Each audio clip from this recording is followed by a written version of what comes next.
ने असेंबली में बॉम्ब फेंका था, कुछ वैसे ही कानून मौजूदा सरकार के द्वारा पास किए गए हैं।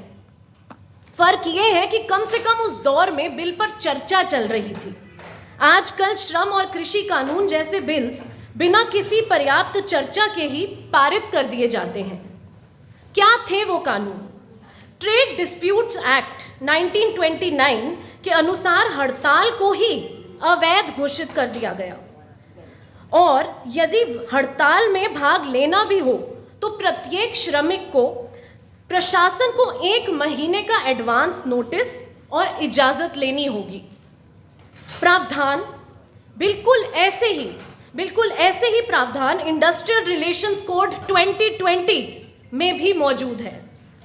इतना ही नहीं, वर्तमान के इसी कोड के तहत यूनियन रजिस्टर करना, यूनियन को मान्यता प्राप्त कराना, यह भी लगभग असंभव बना दिया गया है। यदि मालिक किसी भी प्रकार की ज्यादती या गड़बड़ी करे, जैसे मजदूर का वेतन मार लेना, इन लेबर कोड्स के बाद से ये सब क्रिमिनल ऑफेंस नहीं बल्कि सिविल ऑफेंस के भीतर आएगा, और सजा राशि भी बहुत कम कर दी गई है। सबसे बड़ी चिंता की बात तो ये है कि इन 4 कोड से 95% असंगठित मजदूर और छोटे उद्योग बाहर छूट चुके हैं। जिन फैक्ट्रीज में 100 से अधिक मजदूरों को बेनिफिट्स और लाभ मिलने वाले थे, अब उस रेखा को बढ़ाकर 300 से अधिक मजदूरों वाली फैक्ट्री कर दिया गया। वहीं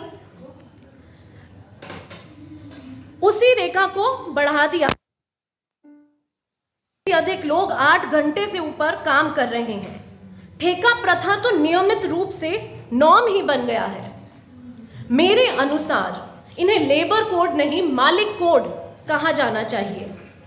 और तो और यदि वही शहीद भगत सिंह इस तरह के कानूनों के खिलाफ विरोध में खड़े होते अगर आज, तो सरकार उन पे भी यूएपीए लगाकर उन्हें जेल में डाल देती। ब्रिटिश राज के समय से ही भारत की आर्थिक यात्रा का उल्लेख करें तो प्री इंडिपेंडेंस इंडिया का मुख्य तत्व भारत में डी इंडस्ट्रियलाइजेशन की कीमत पर ब्रिटेन में इंडस्ट्रियल रेवोल्यूशन लाना था। पोस्ट इंडिपेंडेंस इंडिया का दौर मुख्यतः राष्ट्रीयकरण का दौर कहलाया जा सकता है। 1991 में लाए गए एलपीजी रिफॉर्म्स वैश्वीकरण के साथ साथ वेलफेयर स्टेट के आइडिया को भी महत्व देते रहे थे। पर 2014 के बाद का काल, इसमें क्या खास है? इस काल में बेधड़क बेरोक निजीकरण, मोनोपोली कैपिटलिज्म और सामाजिक असुरक्षाएं इससे परिभाषित हुआ है। बैंक्स, रेलवेज, पीएसयूज, पोर्ट्स, यहां तक कि डिफेंस में भी कॉन्ट्रैक्चुअलाइजेशन देखने को मिलता है। स्थायी नौकरियों के बदले अप्रेंटिस या इंटर्न मॉडल शुरू कर दिया गया। वहीं अप्रेंटिस से ना के बराबर वेतन में परमानेंट एम्प्लॉय वाले काम निकलवाए जाने लगे हैं। एक उदाहरण है 1971 रेलवे अप्रेंटिस एक्ट का, जिसके तहत इन अप्रेंटिसों को रेलवे में ट्रेनिंग के बाद तुरंत एब्जॉर्ब किया जाता था। 2014 में आते ही इस सरकार ने इसमें अमेंडमेंट करके इसमें ओपन मार्केट रिक्रूटमेंट का नियम लागू कर दिया। यानी ये जितने भी अप्रेंटिसेस थे अब ये बाय डिफॉल्ट बेरोजगार हो गए हैं, और ये इस तरीके से ट्रेंड है कि ये रेलवे के अलावा और कहीं एम्प्लॉयबल भी नहीं है। ऑक्सफैम द्वारा जारी एक नई रिपोर्ट से पता चलता है कि भारत में एक औसत मजदूर साल भर में जितना कमाई करता है उससे ज्यादा तो किसी कंपनी का सीईओ 4 घंटे में कमा लेता है। महिला मजदूरों के हाल तो और भी बेहाल है। रिपोर्ट में ही बताया गया कि महिलाओं और बच्चे हर साल 4.6 लाख करोड़ घंटे बिना सैलरी के काम कर रहे हैं। जिन्हें वेतन मिल भी रहा है उन्हें काम के अनुसार बहुत कम दिया जा रहा है। ऐसे में कम तनख्वाह और घर का काम उन्हें लेबर मार्केट से निकलने पर मजबूर कर रहा है, जो ऐतिहासिक स्तर पर गिरती female labour force participation rate से साफ नजर आता है। फिर घरेलू कामगार महिलाएं, home based workers, sex workers, waste pickers, construction workers, ईंट भट्टा मजदूर, हालत सबकी खराब है। और ऑर्गेनाइज्ड और अनऑर्गेनाइज्ड वर्कर्स, सबका स्तर एक ही लेवल पे आ चुका है। फैक्ट्रीज पे ताला लगने के कारण कई मजदूर और लाचार हो गए हैं। एक और खासियत है आज के दौर की, बात जब गरीब मजदूर किसान की होती है तो इनके मूलभूत अधिकारों को छीनकर खैरात में तब्दील कर दिया गया है। जैसे करोड़ों लोगों तक राशन पहुंचाने का एहसान जो ये सरकार जताती रहती है, वो दरअसल फूड सिक्योरिटी एक्ट 2013 के तहत सरकार की लीगल ड्यूटी है। वो भी तब जब भारत में भूखमरी, कुपोषण, गरीबी रेखा के नीचे आने वाली संख्या, सब आंकड़े बद से बदतर हुए हैं। ये अलग बात है कि आंकड़ों को कैलकुलेट करने के पैमाने भी बदल दिए गए हैं। पहले गरीबी कैलोरी इंटेक से नापी जाती थी, आज घर में स्मार्टफोन है या नहीं, या कितना डेटा कंज्यूम हुआ है, इससे नापने की बातें चल रही हैं। ऐसे में ये सवाल सही लगता है, आटा बड़ा या डाटा। बहरहाल ये जो अधिकारों से खैरात तक का सफर है, ये एक बड़े डीपॉलिटिसाइजेशन या अराजनीतिकरण की प्रक्रिया को दर्शाता है।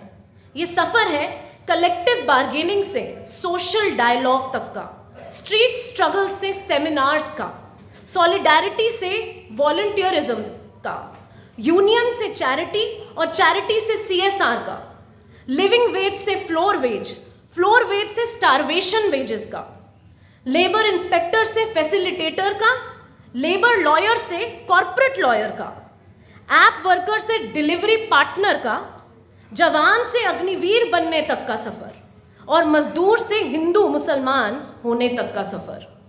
और ये जो तथाकथित धर्म और राष्ट्रवाद का अमृत काल है, इसमें सिर्फ मजदूर ही नहीं, नागरिक भी डूब रहा है, और नागरिकता के साथ आने वाले अधिकार वो भी डूब रहे हैं। और अब बचे हैं सिर्फ कर्तव्य। संवैधानिक मूल्यों का इरोजन किस प्रकार से हो रहा है, यहाँ माननीय पैनलिस्ट्स बहुत अच्छे से ये बात समझाएंगे ही, पर आर्टिकल 21 राइट टू लाइफ में right to sleep, privacy, clean air, health, opportunity, 21A के तहत एजुकेशन, और सबसे ज़रूरी राइट टू डिग्निटी, इन सब का उल्लंघन अगर सही मायने में देखना हो तो वर्किंग क्लास में सबसे साफ तरीके से नजर आएगा। सत्ता में आने से पहले वादा था सबका साथ, सबका विकास, सबका विश्वास। असल में हुआ चंद पूंजीवादियों का साथ, उनका विकास और उन्हीं का ही विश्वास। लॉकडाउन जैसे कठिन समय में भी देखने को मिलता है कि अदानी जैसे पूंजीवाद अमीरी के सभी रिकॉर्ड तोड़ रहे हैं, वहीं 80 करोड़ जन गरीबी रेखा की ओर पहुंच रहे हैं। तो सबका विकास, इसके नाम पर दरअसल क्या मिला? बढ़ता डॉलर, गिरता रुपया, गैस सिलेंडर के दाम से रुका उज्ज्वला का पहिया, पेट्रोल का दाम पहुंचा 100 के पार, महंगाई और बेरोजगारी की अब झेली न जाए मार। लोकतंत्र भीड़ तंत्र में ही नहीं, दरअसल प्रचार तंत्र में बदल दिया गया है। विश्व गुरु तो हम सब ही बनना चाहते हैं, पर किन मायनों में? सच तो ये है कि श्रमिक वर्ग सिर्फ महंगाई और बेरोजगारी की मार से ही त्रस्त नहीं है, वो बुनियादी रूप से शिकार है। किस चीज़ का शिकार है?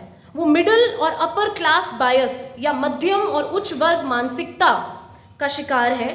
ऐसा क्लास बायस जो समाज के हर ढांचे, हर पहलू में नजर आता है, चाहे वो नीतियाँ हो, मीडिया हो, शहरी प्लानिंग हो, स्मार्ट सिटीज़ जैसी योजनाएं हो, या फिर नई नई टेक्नोलॉजीज ही क्यों ना हो। हाल ही में भारत में हुए G20 समिट को ही ले लेते हैं। समिट की तैयारी में महीनों पहले से सड़कों का सौंदर्यकरण किया गया, गमले सजाए गए, पैदल चलने के लिए पेवमेंट्स बने, साइकिलिंग के लिए डेडिकेटेड लेन्स बनी, बहुत बढ़िया। पर वहीं स्ट्रीट वेंडर्स, रिक्शा चालकों को गायब कर दिया गया। गरीबों की बस्तियों पर हरी चादर चढ़ाकर बड़ी बेशर्मी से उन्हें छिपा दिया गया। और इस संदर्भ में मैं कुछ पंक्तियां जो मैंने कुछ समय पहले लिखी थी वो साझा करना चाहूँगी। कि गांव से शहर जब किसान मजदूर बन के आता है तो शहर को उसकी मजदूरी चाहिए तो होती है, पर सवाल ये होता है कि उसे रखे कहाँ। गांव से शहर जब किसान मजदूर बन के आता है तो शहर को उसकी मजदूरी चाहिए तो होती है, पर चिंता ये होती है कि बस वो दिखे ना। गांव से शहर जब किसान मजदूर बन के आता है तो शहर को उसकी मजदूरी चाहिए तो होती है, पर उन्हें गैर कानूनी घोषित कर दिया जाता है और मकसद बस यही होता है कि कहीं वो शहरी ना हो जाए। तात्पर्य यह है कि चाहे फैक्ट्री वर्कर का मालिक, मैनेजमेंट या ठेकेदार द्वारा शोषण हो, स्ट्रीट वेंडर या बस्ती निवासियों का जबरन विस्थापन हो, या खास धर्म के लघु उद्योगों के ऊपर बुलडोजर का कहर हो, या ऐप आधारित वर्करों का उनके अदृश्य डिजिटल बॉस द्वारा आईडी ब्लॉक हो, कहानी सब जगह एक ही है। शोषण करने वालों के चेहरे भले ही बदलते रहें, पर शोषित वर्ग एक ही रहता है।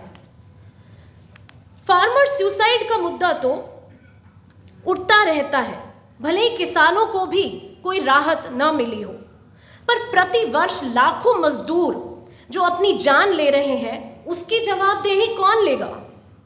करोड़ों मजदूर की ऑक्यूपेशनल सेफ्टी, उनकी मेंटल और फिजिकल हेल्थ, हर आंकड़े दिल दहलाने वाली स्थिति दर्शाते हैं। उनकी जिम्मेदारी कौन लेगा?